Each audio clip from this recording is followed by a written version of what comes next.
ज्ञानेश, आपको बीपीएससी में सिलेक्शन की ढेरों ढेरों शुभकामनाएं। Okay sir. और देखिए आपके साथ क्या खास था कि आप पहले से जॉब कर रहे थे और आप बाकी स्टूडेंट को, जो बाकी आपके जो जूनियर हैं, उनको आप क्या सलाह देना चाहेंगे और कैसे आपने, क्योंकि जब जॉब करते हैं तो कई तरह के चैलेंज आते हैं, जॉब के साथ पढ़ाई मैनेज करना काफ़ी बड़ा एक चैलेंज रहता है, तो आपने कैसे अपनी पढ़ाई जॉब के साथ मैनेज की, आप एक बार कुछ बताएंगे बच्चों को ताकि उनको बेनिफिट मिल सके? देखिए, सबसे पहले इंपॉर्टेंट है, किसी भी एग्ज़ाम का आप तैयारी कर रहे हैं तो सबसे पहले आप डिसिप्लिन मेंटेन करना बहुत ज़रूरी है। जॉब के साथ आपको बहुत कम समय मिलेगा पढ़ाई करने का। अगर आप उस कम समय में अगर अच्छे से यूटिलाइज उसको कर पाओगे, एक फिक्स्ड आपका है कि मेरे को यही चीज़ पढ़ना है, ठीक है। आपके पास एक, जैसे आप किसी इंस्टीट्यूट में, मान लीजिए आप किसी इंस्टीट्यूट में पढ़ रहे हो, गाइडेंस है, जो भी नोट्स है या फिर जो भी आप लोग बता रहे हो कि हाँ यहाँ से आप लोग रेफर करो, ठीक है। बस उन्हीं चीज़ों को पढ़ना है और उस फिक्स टाइम में, जो भी टाइम आप निकाल पा रहे हो जॉब के अलावा, या फिर जॉब में भी आप थोड़ा बहुत समय निकाल सकते हो हर जॉब में चाहो तो। और जैसे जैसे एग्जाम नज़दीक आता है वैसे वैसे आपको और ज़्यादा थोड़ा रिवाइज वगैरह करने का ज़रूरत पड़ता है, और उसी जॉब के बीच में आपको टेस्ट सीरीज वगैरह भी देना है। तो इन सब के लिए आपको थोड़ा बहुत समय निकालना पड़ेगा जॉब में, लेकिन इसके लिए डेडिकेशन होना बहुत इंपॉर्टेंट है सर। अगर आपके अंदर डेडिकेशन नहीं है तो जॉब में आप बहुत लेजीपन आ जाता है कि ठीक है यार, आज नहीं कल कर लूँगा, परसों कर लूँगा, जॉब तो कर ही रहा हूँ। लेकिन वही है कि आप थोड़ा डिसिप्लिन रहो, जो कोचिंग में बताया जा रहा सोर्सेज उसको रेफर करो, उसी को पढ़ो, बार बार रिवाइज करो, आपका सिलेक्शन बिल्कुल होगा। पर समस्या क्या रहती है ना, बच्चों में ये समस्या होती है कि ठीक है डेडिकेशन हो गया, ये होगा, पर जॉब के साथ मैनेज नहीं कर पाते हैं टाइम। तो आप जैसे हर रोज, आप अपना बताइए, आप डेली कितने घंटे पढ़ते थे? जैसे मेरा जॉब तो थोड़ा अलग नेचर का, लेकिन अगर मान लीजिए आपका 10 to 6 का जॉब है, ठीक है, आप सुबह जल्दी उठ सकते हो, सुबह आप 2 घंटे यूटिलाइज कर सकते हो पढ़ने के लिए, जो आप स्पेशली पढ़ोगे। अगर आपके पास ऑफिस में भी थोड़ा समय मिलता है तो आप थोड़ा बहुत रिवाइज कर सकते हो, वहाँ पे एज इट इज जाके पढ़ नहीं सकते, क्योंकि वहाँ पे भी काम रहता है। आपने जैसे आपने कितने टाइम पढ़ाई किया हर रोज? देखिए, एक एवरेज जैसे सुबह 2 घंटा और शाम में 2-3 घंटा, 5 घंटा ऑन एवरेज पढ़ोगे आप तो हो जाएगा। और वीकेंड्स पे क्योंकि आपके पास समय होगा, सैटरडे संडे आपके पास समय रहता है, वो होल डे यूटिलाइज कर सकते हो। तो इसी हिसाब से आपको मैनेज करना पड़ेगा, सुबह 2 घंटा, शाम में 2 घंटा, और बाकी वीकेंड्स पे आप जितने यूटिलाइज कर। समस्या कई बार ये रहती है, जो जॉब करने वाले रहते हैं तो उनके सीनियर का प्रेशर है, कभी पता लगा पेपर हो रहा है तभी कुछ नया काम आ गया है, ये खूब रहता है जो वालों के साथ। वैसे नहीं रहेगा, वैसे चीजें स्मूथ चलेंगे, पर पेपर आ गए, प्रीलिम्स आ गए या मेंस आ गए या इंटरव्यू आ गए, तब दुनिया भर की आफत आ पड़ेगी। सीनियर ने कुछ बोल दिया, कुछ नया प्रोजेक्ट मिल गया, कुछ ना कुछ होगा, तो उसको कैसे मैनेज किया जाए? देखिए आपने कैसे मैनेज किया, आप अपना बताइए इसी से। बाकी क्योंकि तरीका अलग अलग हो सकता है, पर बाकी ये सीख जाएंगे कि भाई मैनेज कैसे किया जाए। देखिए, थोड़ा बहुत आपको सपोर्ट चाहिए होता है अपने जॉब का, जो आपके मैनेजर वगैरह होंगे उनका सपोर्ट थोड़ा चाहिए होता है। लेकिन नहीं भी है तब भी आपको जो समय मिलता है आपको उसी को यूटिलाइज कर सकते हो। आपको जॉब में क्योंकि आप पैसा कमा रहे हो तो आपको वहाँ भी काम करना है। सेकंड थिंग ये है कि आप अपना छुट्टी जो है ना वो बचा के रखा कीजिए, जब आपका एग्जाम नज़दीक आ रहा हो तब आप वो छुट्टी लेके आप अपना वो टाइम को यूटिलाइज कर सकते हो। मैंने तो यही किया, मैंने ऐसे नहीं कि पहला सारा छुट्टी मैंने अपना ख़त्म कर दिया। जो भी छुट्टी है मैंने लास्ट मोमेंट पे अपने बात करके रखा, छुट्टी लिया और उस टाइम को यूटिलाइज करके फिर मैंने एग्जाम दिया। जब मेरा मेंस वगैरह था भी बीपीएससी का, तो अभी मैंने ऐसे ही किया। मैंने जो भी छुट्टियां मेरे पास थी चाहे वो सारी खत्म हो जाए, लेकिन उस समय ज़रूरी है कि मैं सारा चीज़ एक बार अच्छे से रिवाइज करूं, जो भी आंसर राइटिंग है वो सब करूं, उसके बाद मैं एग्जाम लूँ। तब मैंने वैसे ही किया सर, और मैंने दिया। अच्छा, ये एक ऑफिस पॉलिटिक्स भी एक नई चीज चलती है। हाँ, ये तो जो ऑफिस पॉलिटिक्स होती है ना, वो कुछ ना वहाँ कुछ ना कुछ कोई ना कोई कुछ बोल दे। अब आज तो पढ़ाई का दिन चला गया है, तो वो या फिर उसको ये रहे कि अच्छा उसने बोल दिया तो उसके पीठ वहाँ कैसे किया, क्योंकि कुछ ना कुछ तो सब तरह के रहते हैं। इंसान है तो इंसान को तो नहीं बदल सकते क्योंकि ह्यूमन नेचर है। तो जो ऑफिस पॉलिटिक्स होती है उन चीज़ों को कैसे मैनेज करते हुए अपनी पढ़ाई की? जैसे ऑफिस पॉलिटिक्स लगभग करीबन हर ऑफिस में होता है, वो आपको डिमोटिवेट कर सकता है। सब तरह के कोलिग्स होंगे, ऐसे भी होंगे जो अच्छा बोलने और ऐसे भी रहेंगे जो इनडायरेक्टली कमेंट कर रहे हैं। हाँ, तो आपको सर इसके लिए यही एक ही उपाय है कि आपको इमोशनली थोड़ा स्ट्रांग रहना पड़ेगा। आपको दूसरे क्या बोल रहे हैं नहीं बोल रहे, आपको अपना एम पे टारगेट है, आपको पता है कि आपका एम ये है, आपको ये करना, आपको ये पढ़ना, आपको ये कंप्लीट करना है। आज मेरा ऑफिस भी है तब भी मेरे को ये वाला पार्ट आज कंप्लीट करना है, चाहे मैं रात में जग के पढूं, चाहे सुबह जल्दी पढूं, चाहे ऑफिस में पढूं, मेरे को ये एम है, मेरा ये कंप्लीट करना है आज मेरे को, तो मैं वो पढ़ूंगा। और आपके अंदर अगर वो है तो आप जरूर करोगे। आपको अगर है कि मुझे करना है, वो चीज़ कंप्लीट करना है, तो आपके अंदर इनर सेल्फ ही आता है कि यार मुझे ये कंप्लीट करना है, आज मेरा टारगेट पूरा नहीं होगा, मुझे खुद ही बुरा लगेगा कल के दिन कि मेरा नहीं हो पाया, तो मैं वो करूँगा सर। अच्छा, ये जो पढ़ाई होती है ना, ये काफ़ी लंबे समय तक चलती है। हाँ हाँ। तो इसमें क्या करते हैं ना, कई बार ना ऐसे ऐसे टाइम आता है, छोड़ना सारी पढ़ाई का, क्यों फालतू एक्टिंग कर रहे हैं यार। खासकर तो जॉब वाले के साथ तो पर्टिकुलर हो जाता है, चलिए जॉब हो रही है ना, कोई दिक्कत नहीं। तो जब ऐसे मूवमेंट आते हैं जहाँ पर ये पढ़ाई काफ़ी ज़्यादा बोझिल लगने लगती है, वहाँ पर खुद को मोटिवेट कैसे रखें? सर थोड़ा बहुत लीनियंसी आ जाता है, मैं वही बता रहा था शुरू में भी कि जॉब के साथ थोड़ा बहुत लीनियंसी आ जाता है जब आप जॉब कर रहे होते हो और साथ में आपको मैनेज भी करना होता है, पढ़ाई भी।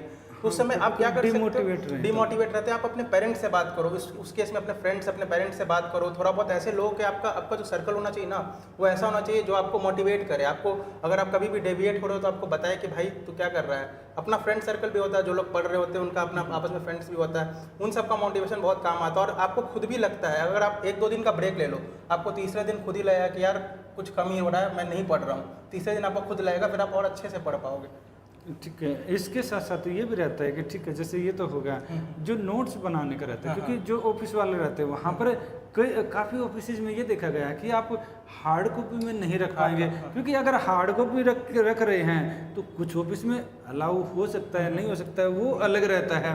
तो आप क्या उसको हार्ड कॉपी में पढ़ते थे या सॉफ्ट कॉपी में? क्योंकि कईयों की आदत होती है वो हार्ड में ही पढ़ना चाहते हैं। तो ऑफिस में आप बुक्स वगैरह कॉपी वगैरह नहीं लेके जा सकते कि आप वहाँ बैठ के पढ़ रहे हो और सब लोग देख भी रहे हैं और वो गलत इम्पैक्ट पड़ता है। मैं क्या कर सकते हैं ना इस चीज़ में कि देखिए, आप ऑफिस में जाके कुछ नया चीज़ नहीं पढ़ सकते। आप जो पहले से पढ़े हुए हो उसको रिवाइज कर सकते हो। आप वहाँ जाके एक A4 शीट ले सकते हो, उसमें अपना जो भी जो भी आप पढ़े हो आज सुबह या फिर जो भी आप सोच रहे हो उसको एक बार लिख सकते हो, नॉर्मल रिवाइज कर सकते हो।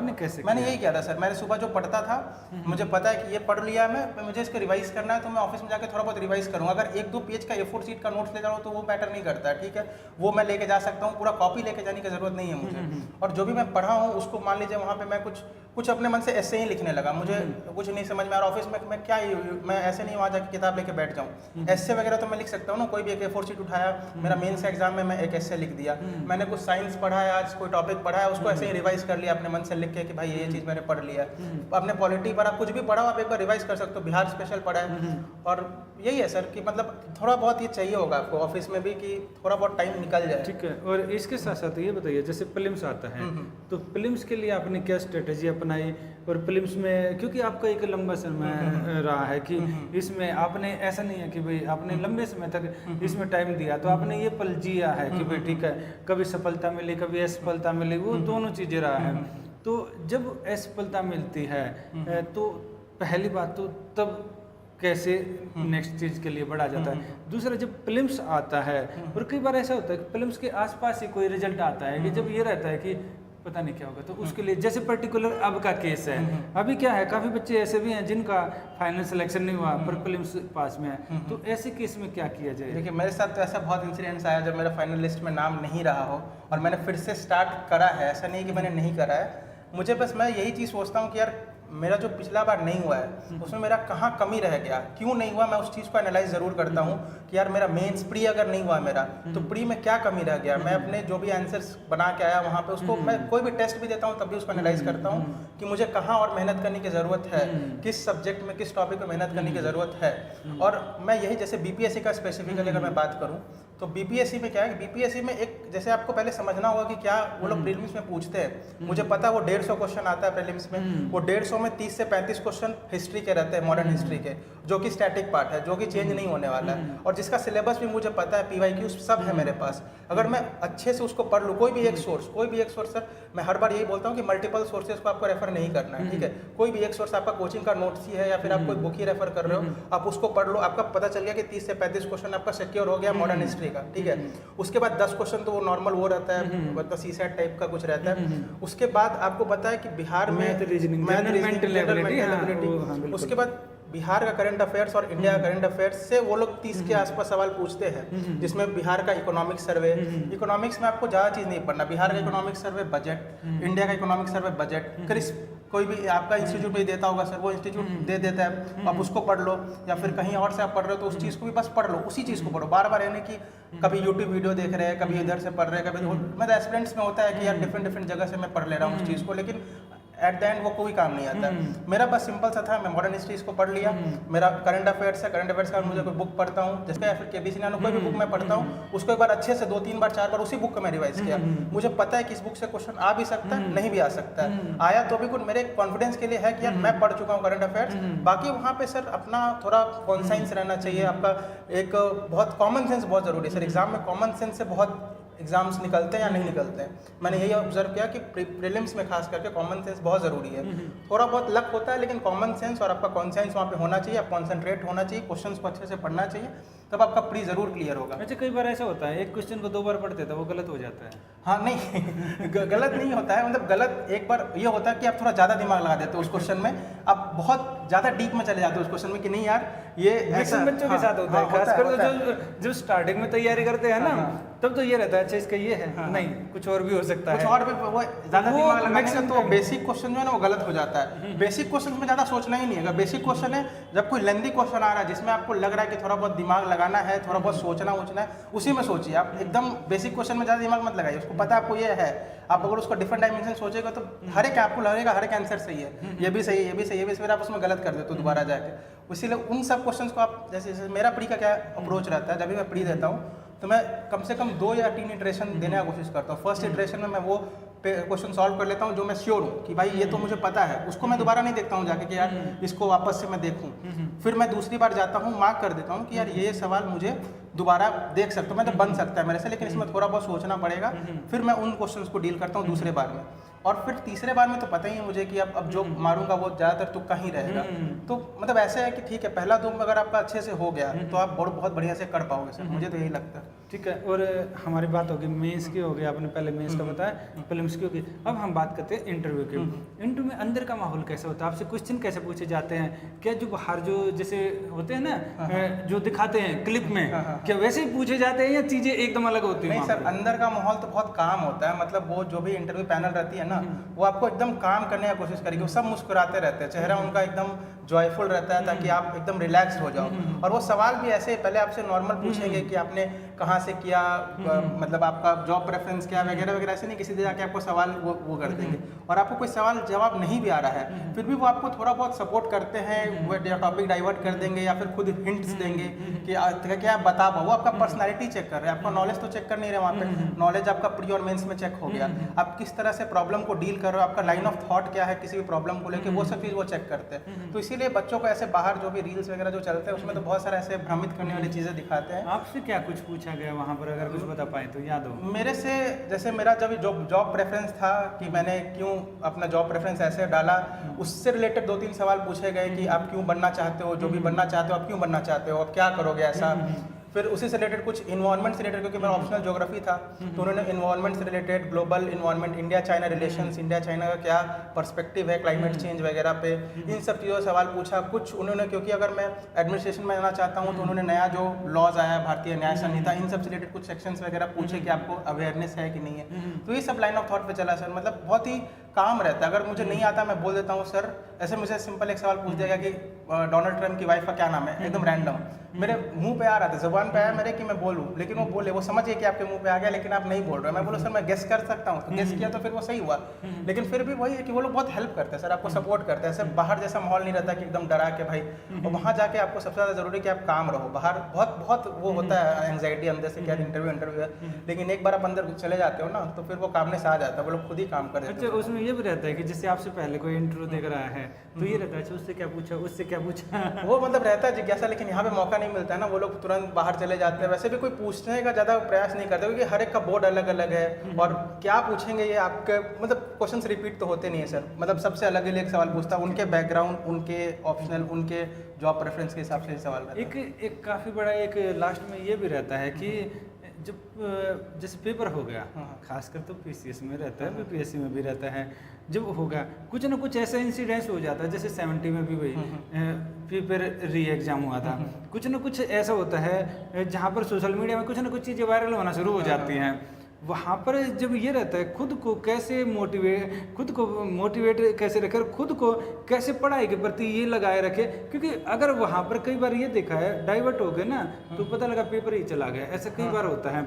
और खासकर जो ये चीज़ें चलती है ना, ये पेपर के पास चलती है मैक्सिमम टाइम, तो वहाँ पर आपने क्या किया जब ऐसे कुछ ना कुछ इंसिडेंट्स आते हैं, कुछ घटने आते हैं, कुछ ना कुछ सर्कुलेट होने लगता है रील वगैरह पर? सर ऐसे इंसिडेंट जब आते हैं तो सबसे ज़्यादा इम्पैक्ट एस्पिरेंट्स, जो सीरियस एस्पिरेंट्स होते हैं ना, उनको बहुत इम्पैक्ट पड़ता है कि यार इतना मेहनत करके एग्जाम दिया। जैसे आपने देखा बहुत सारा 67th भी एक बार कैंसिल हुआ, 70th में फिर से एग्जाम हुआ वापस से। तो मतलब ऐसे बच्चों पे प्रेशर आता है कि यार मैंने इतना मेहनत किया, इतना मेहनत से मैं एग्ज़ाम दिया, मेरा अच्छा गया एग्ज़ाम, मेरा बहुत चांसेस है कि इस बार हो जाता, लेकिन नहीं हो पाएगा क्योंकि एग्ज़ाम कैंसिल हो गया मेरे सेंटर का, या फिर ये एग्ज़ाम ही कैंसिल हो गया। उस समय अपने आप पे शक होने लगता है कि यार अब मैं क्या करूँ, हो सकता है अगले बार ना हो, नहीं हो सकता। लेकिन एक चीज़ है सर कि अगर मेरी तैयारी अच्छी है, आपको उस डायरेक्शन में भटकाने के लिए आजकल सोशल मीडिया का बहुत इस्तेमाल किया जाता है कि ये हो गया वो हो गया। हर एग्जाम्स में आप देख रहे हो कुछ सच भी होता है, कुछ झूठ भी होता है, लेकिन आपको ये मानना है कि अगर आपकी प्रिपरेशन अच्छी है, आपकी प्रिपरेशन अच्छी है तो आप एक बार निकाले हो तो आप दूसरे बार भी निकाल लोगे। ऐसा अपने आप को मोटिवेटेड रखना, वही मेरी बात है कि अपने आप को मोटिवेटेड रखना। अपने आप पर जब मेन टाइम है तो अपनी पढ़ाई पर ध्यान देना, पढ़ाई पे ध्यान देना चाहिए। अगर आप इधर उधर गए तो फिर आपका ही नुकसान है, वो आगे चल के आप ही का सिलेक्शन होगा, फिर आप और ज़्यादा फ्रस्ट्रेट हो जाओगे, फिर आप और ज़्यादा गलत रास्ते पे चल जाओगे और प्रिपरेशन फिर वहाँ पे एकदम डाइवर्ट हो जाएगा मेन रास्ते से। उस समय आपको डाइवर्ट नहीं होने देना है अपने आप को। अपने बच्चों को जितना हो सकता है तो बहुत अच्छा बताया। और तो आप अपनी तरफ से कि बच्चों को क्या करना चाहिए और बाकी स्टूडेंट को, ताकि वो भी इस मुकाम को हासिल कर सके, आप क्या? देखिए मैं यही बोलूँगा कि अभी प्रीलिम्स बहुत पास है, 72nd वाला अभी आने वाला है प्रीलिम्स। आप लोग ने जो भी आप लोग को पढ़ाया गया है, चाहे इंस्टीट्यूट में चाहे आपने खुद भी पढ़ा हो, उसको ही आप रिवाइज़ कीजिए। आप कुछ भी अलग से कुछ भी मत रेफ़र कीजिए कि यार अभी लास्ट मोमेंट है, मैं ये भी पढ़ लेता हूँ, वो भी पढ़ लेता हूँ, मत कीजिए। जो पढ़ाया गया उस पर भरोसा रखिए, उसको पढ़िए अच्छे से, उसको अच्छे से रिवाइज़ कीजिए। PYQs है, अभी PYQs को भी देख सकते हैं, उसका अपने जो टेस्ट सीरीज़ दिया उसको भी थोड़ा बहुत एनालाइज़ कीजिए, रिवाइज़ कीजिए और अच्छे से कॉन्फिडेंटली एग्जाम दीजिए। आप सबका होगा, आप सब एक दिन यहाँ होंगे मेरी जगह। ठीक है, आपको बहुत बहुत थैंक यू सर।